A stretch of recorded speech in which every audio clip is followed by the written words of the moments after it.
So I guess I'm live. um,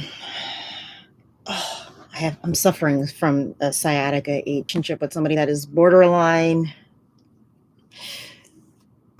cluster B. I've done so much research and knowledge expansion since the last time I made a video, I guess, that I guess I gotta have one watcher. I don't know how it works out here, if people write in or whatever. That you can get sick and hurt yourself or whatever it is. It is true. I'm a cancer survivor. I've been with my partner for probably 25 years, and only about going on almost 5 years, maybe 4 years ago, there was some devastating clarity that was made clear as to his actual issue and problem, which was the diagnosis of being a borderline person. So that was 15 years of struggling. And the question always remains, why do you do it? And I ask myself, why did I do it? Why did I remain, with the countless shrinks I've been to and the shrinks that he and I had seen together.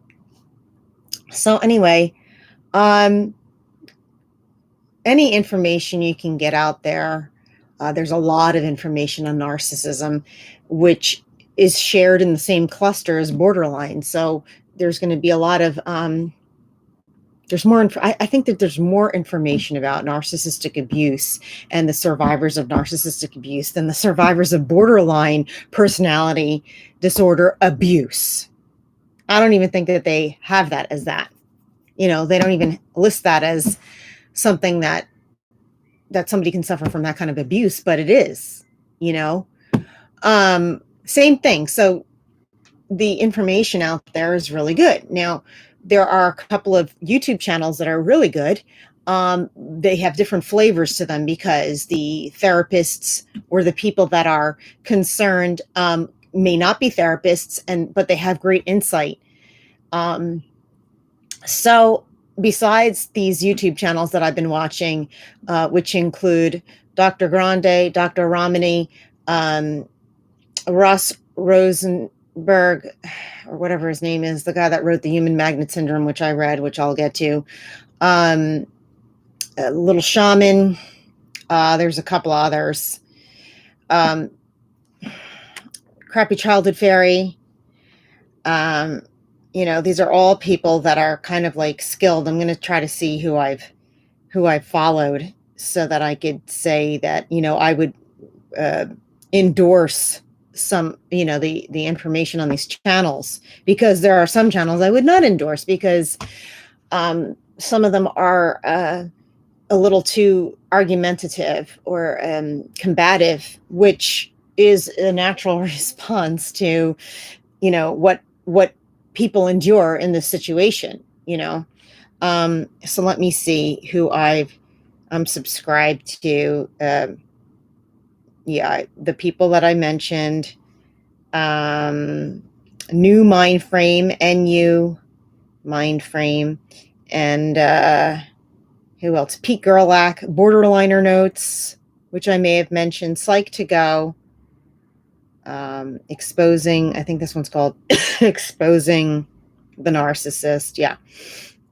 So all this, let me just check Ross's, Rosenberg. Let me just, Med Circle was another one. And then there's this other guy that I really like. Oh God, I hope I could find him. He's really good. Damn. Let me see. I got to go back to my other channel, because this one's the incognito one. Anyway, I'll try to keep this as short as possible, but not really. How can this be short? I think I subscribe to this guy. I think I do on this channel, hopefully.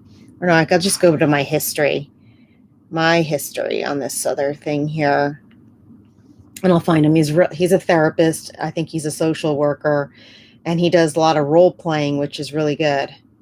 I don't want to leave him out because I found him to be really good. apropos, because what must be kept in mind as I'm going to get into this, I have so many sciatica videos that I was looking up because I have sciatica and I'm in pain. Where is this guy? Damn it.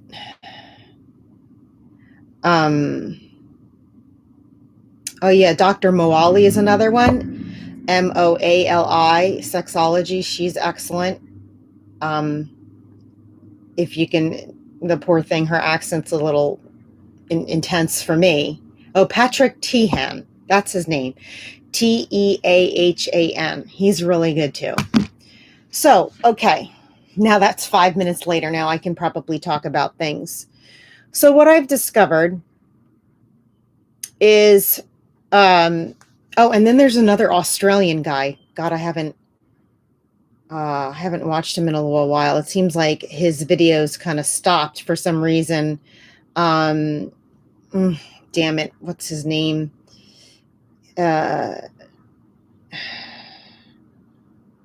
Maybe I'll keep looking at some other time. Maybe it's in my favorites. Let me see my favorites. Liked videos. Maybe I'll find it through there because he's really good. Yes, Vital Mind. Hi. Edel Saad, his name is. Let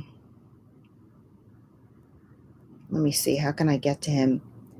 Oh, view channel. I want to view the channel. Damn it. Vital Mind. It's probably just vitalmind.org or something. Or I mean, Vital Mind on YouTube. So with all this information together, I've done a lot of growing, being a survivor of mental and physical child abuse myself. It seems as if these people that are cluster B get together with a codependent to me, empath to me, same thing. I don't even like the word empath, which Vital Mind talks about, which is really good.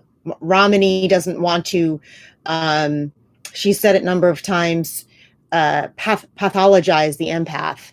But I do like that receives some attention the way I discovered for myself is that the narcissist and borderline, you'll see it kind of like being used for narcissism as well, like kind of like interchangeably, because some of those characteristics and personality flavors are very similar. There's a lot of similarities going on with the manipulation.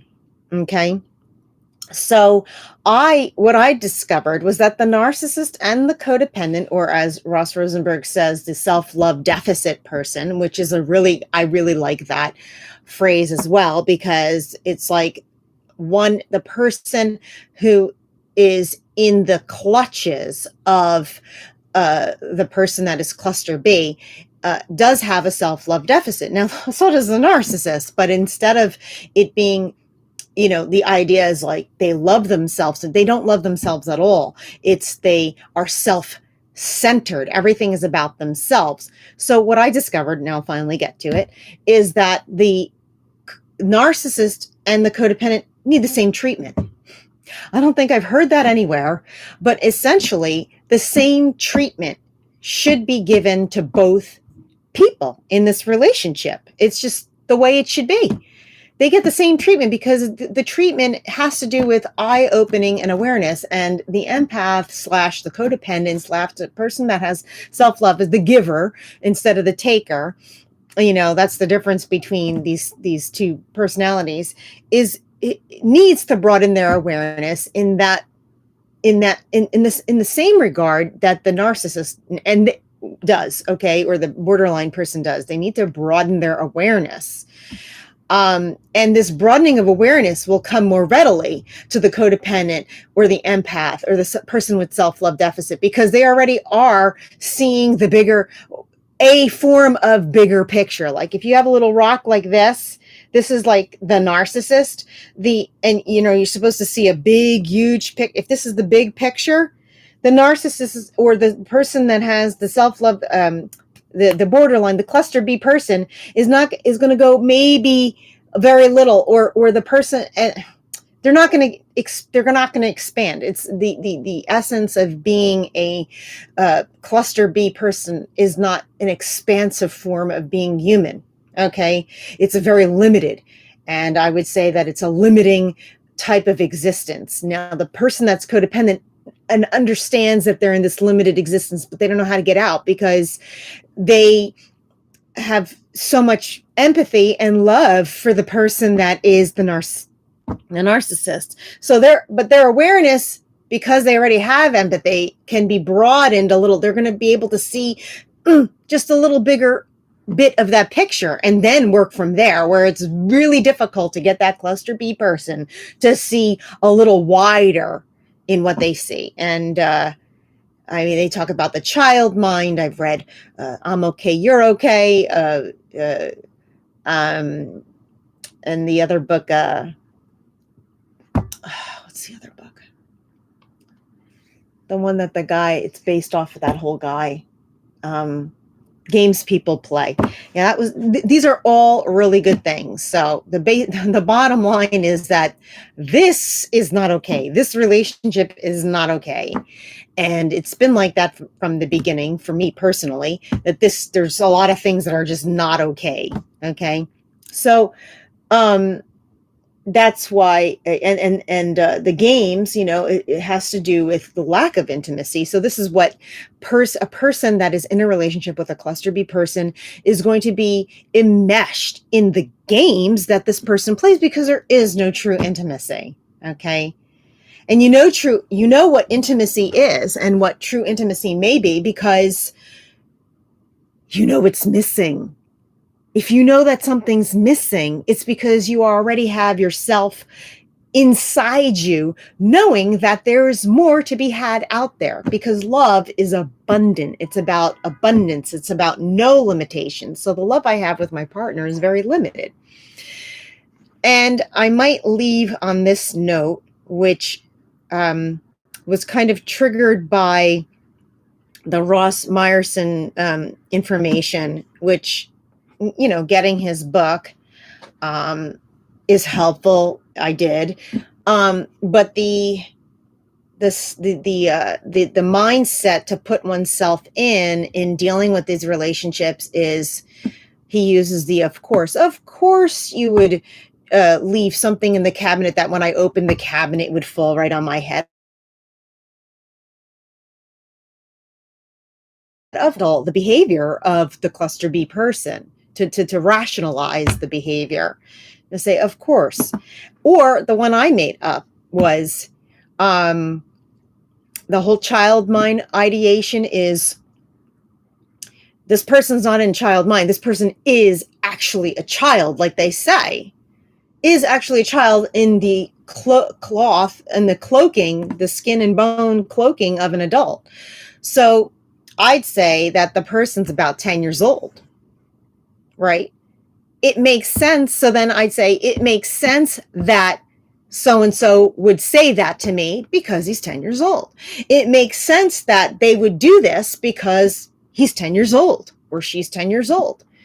So with that understanding, then it makes sense that I feel like I'm a parent to this child. It makes sense that I'm constantly teaching this person. It makes sense that every day is like a blank slate and there's no learning and no growth because this person is perpetually 10 years old.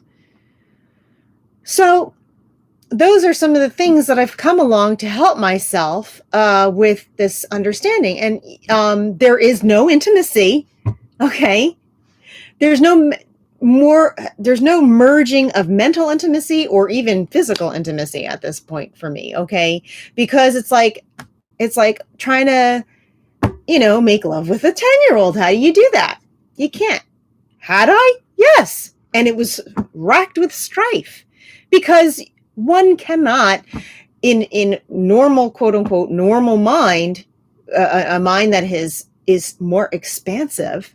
I have my limitations too. I'm limited too because the other thing I came out with is anyone that's abused, no one gets out unscathed. No one. There's work to do. Okay. There's like a lot of work to do. However, there are people that actually don't get a disorder. I did have an eating disorder and skin things, but it's not, it's compulsive in that I'm not self-harming in a way that is coming from a rageful place. It's more of a processing now. I used to ruminate a lot, but so I do have those issues.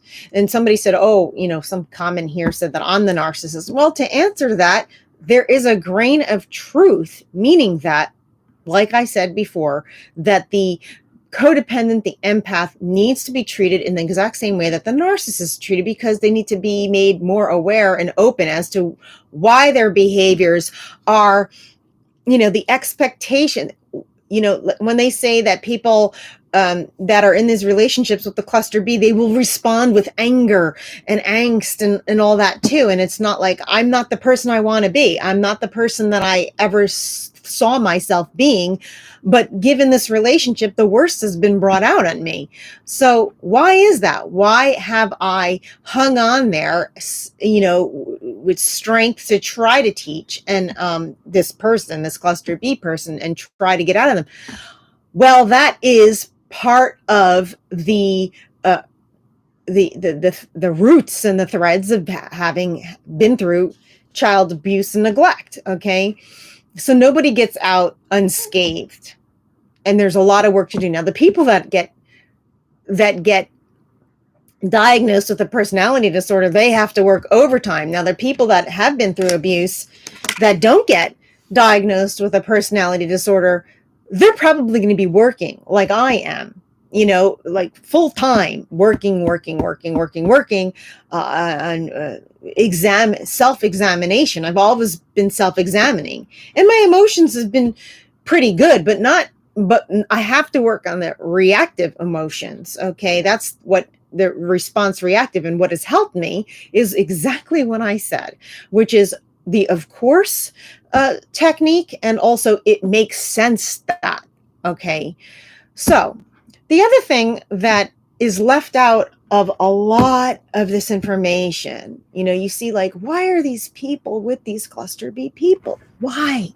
Well, they leave out that either the person's like super good looking and or super charming. Now, they say charm, but they don't go into what the charm is. It's not like kind of like snake oil salesman-y. It's not like slick and slimy, or although that can be the case too. But this is a charm that seems very enticing and friendly when the person is not having their reactive responsive episode. They seem so nice, and they are. Okay, so that has to be given to these people. These people are suffering. So they are nice.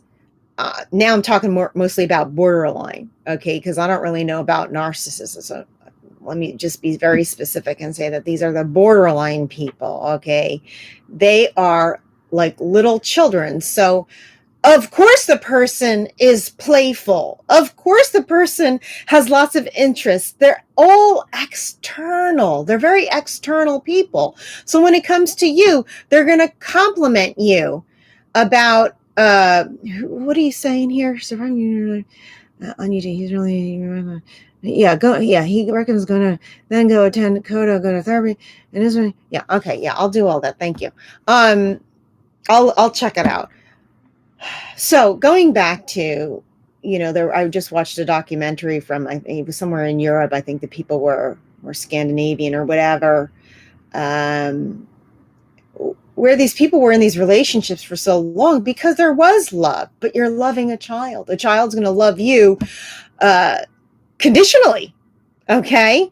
So you think you're going into unconditional love, but no, a child needs to love unconditionally, receive unconditional love. So they're learning about unconditional love, but the person that's the cluster B borderline will only love conditionally because they never learned what unconditional was, because all their love they ever got was conditional by their conditional parent. Okay.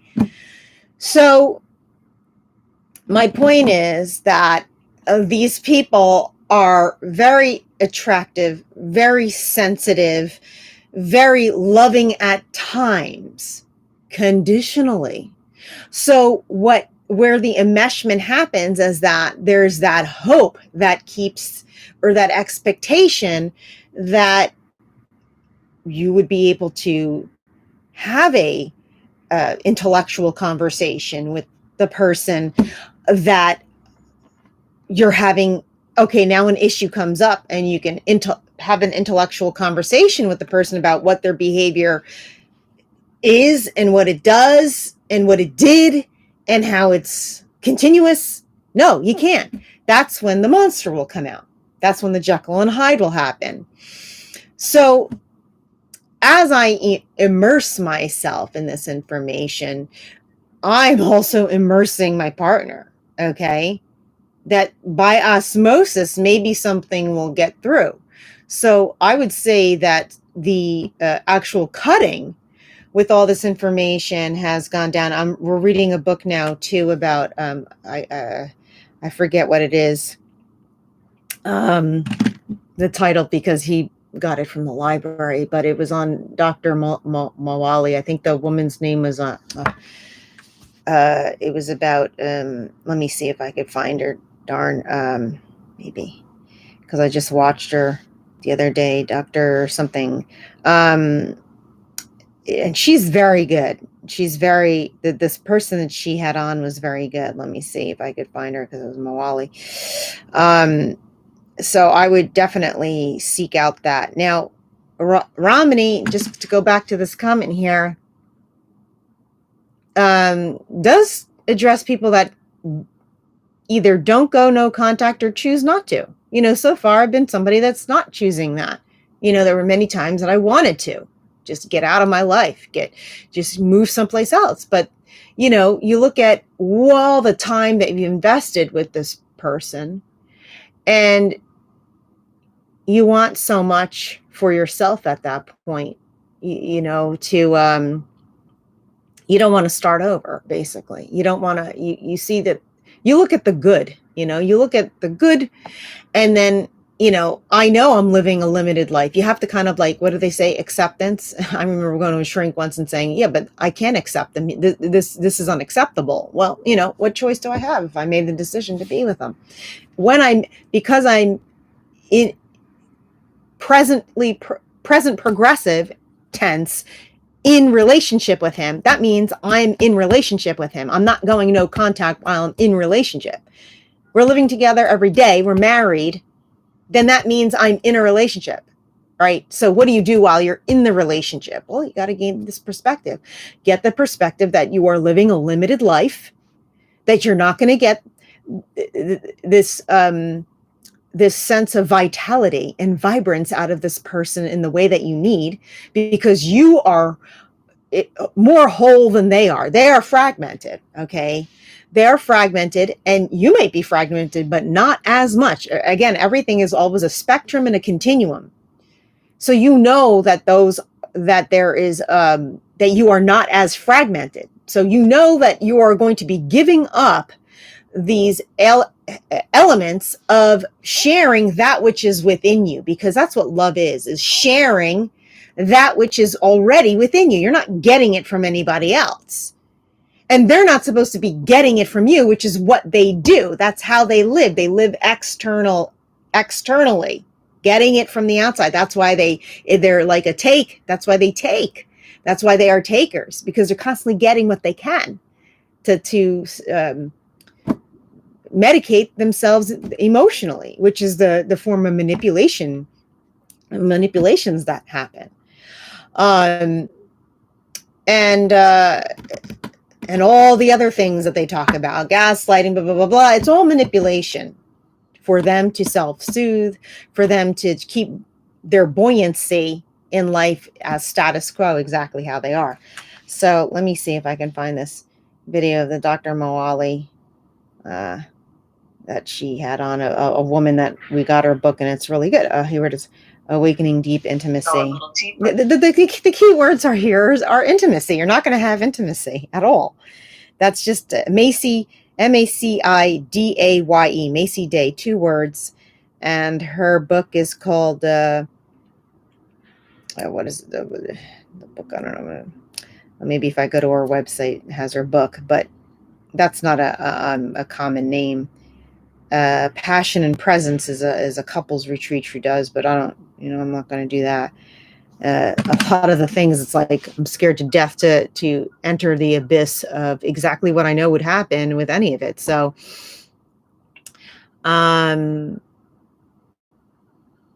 anyway, those are my tidbits of advice, is to just tell yourself, of course, the person would such and such do this, because it's to help self-regulate yourself in response to not being reactive to this person that has pushed your buttons in exactly the way that it seems like they know how, but it's not about that. It's they're 10 years old. So that's the concept of course, so-and-so would say that, would do that.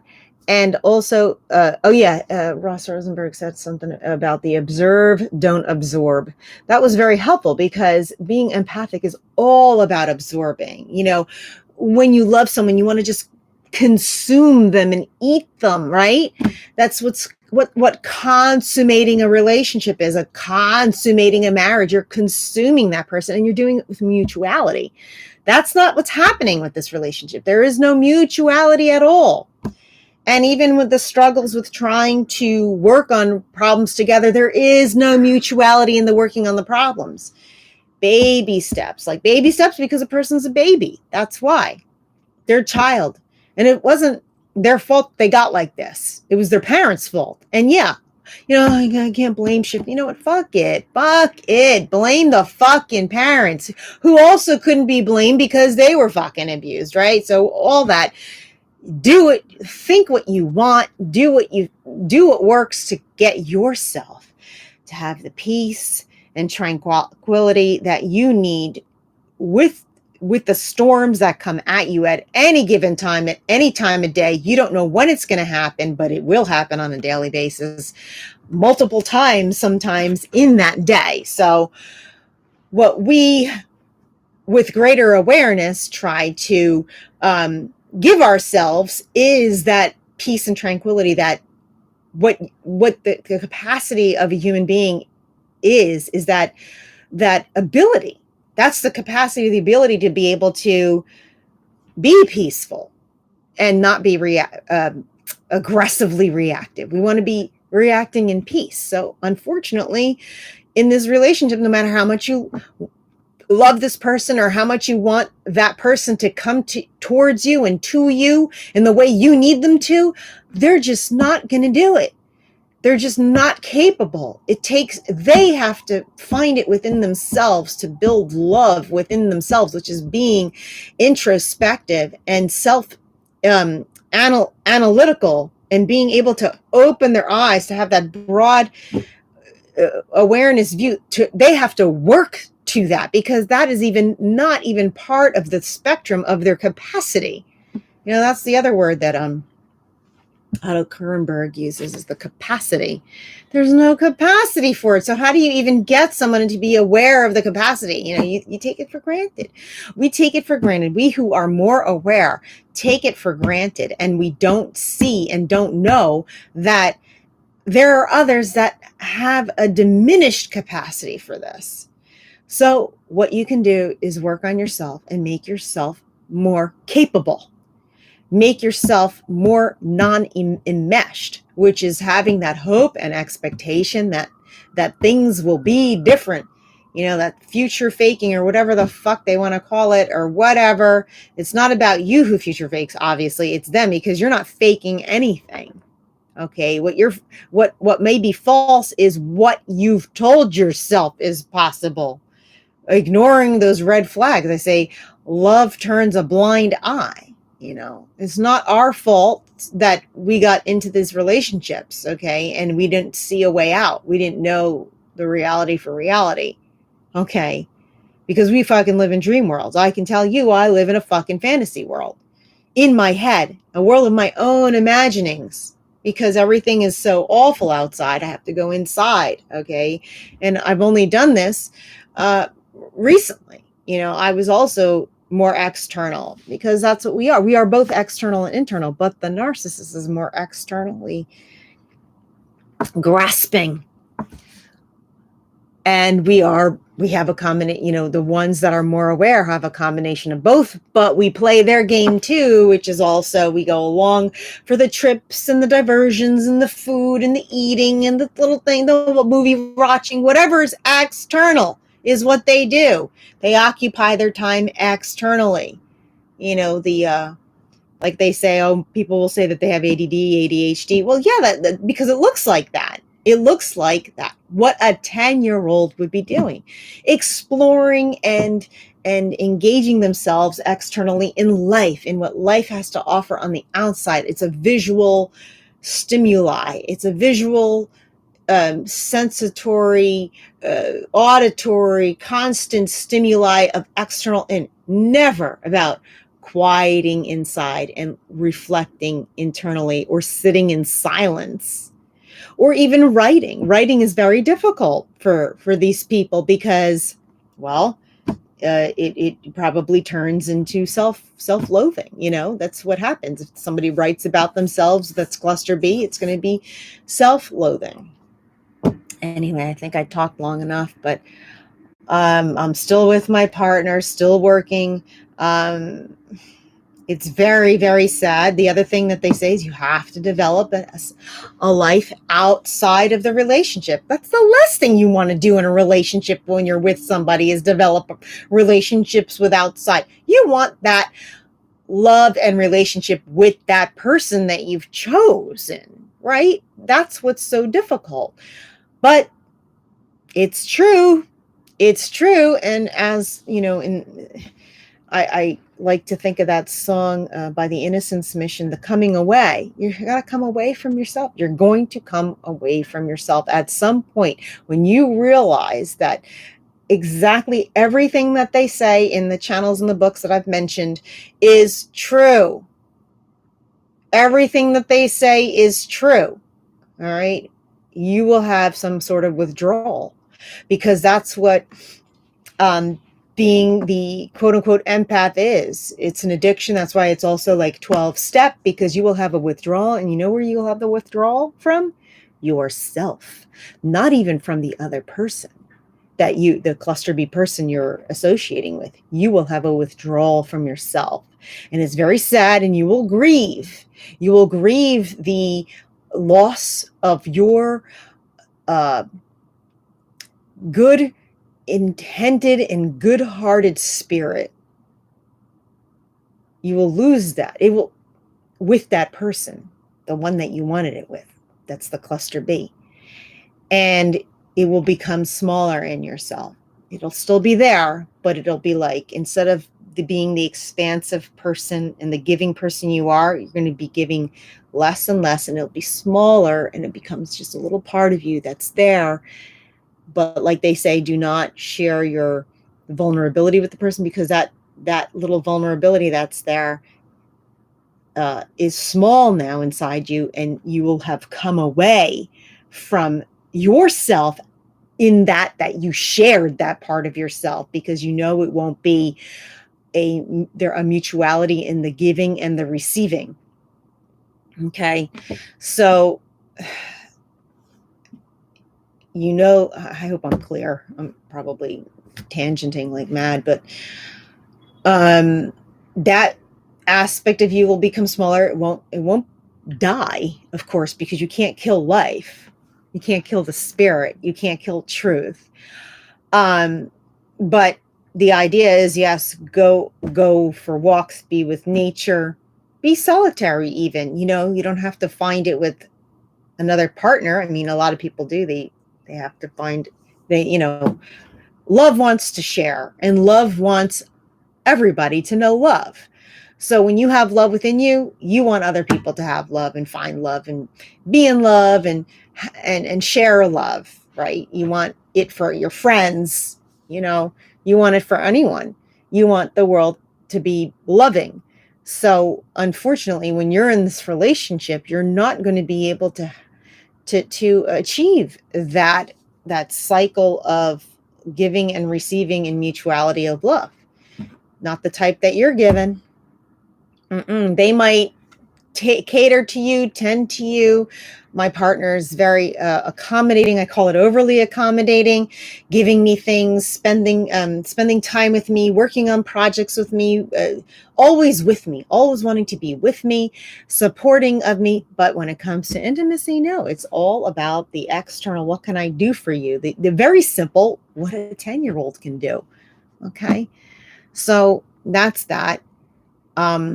If you want to leave any comments about anything, I'll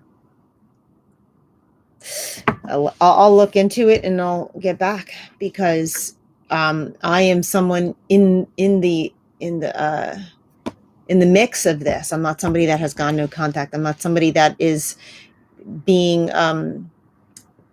physically abused. It's like the abuse that happens, you abuse yourself. I abuse myself by having this expectation and hope. By having, yes, it's lessened. It's not, hope is gone for me as far as with him. Like the hope I had of achieving whatever I had with him, if it comes along, it's a surprise, a miracle. But I'm not going to live my everyday hoping that something's in it. That's why I see it's gone. And there was a time when it wasn't gone, and I'd be working towards and interacting in a very, with a sense of urgency, which I still tend to do, but not as what it was, because there was like, insane amounts of tears and crying every day. And there, from time to time, I cry for my lost self, the life I did not live. Yes, that happens. And it's very, very sad, because there's no way I'd have to begin a new relationship with somebody that has the capacity to share love with, to be able to get that type of fulfillment. But yeah, and even expectation has gone down. What we're supposed to expect is like what I learned is like, of course you would say that or do that or not remember to that's a secret, because a 10-year-old can't. And it makes, in the terms, it makes sense that blah, blah, blah. Anyway, I've gone on too long. I'm not really good at keeping it brief or concise, or even with lots of clarity, but I think you'd be able to put together what I'm saying and somehow have it make sense. Okay. Yes, I want to end. So do the research, do the work. What do they say? If only one partner does it, then it's good. At least you'll be expanding yourself. So that's what I wish for you.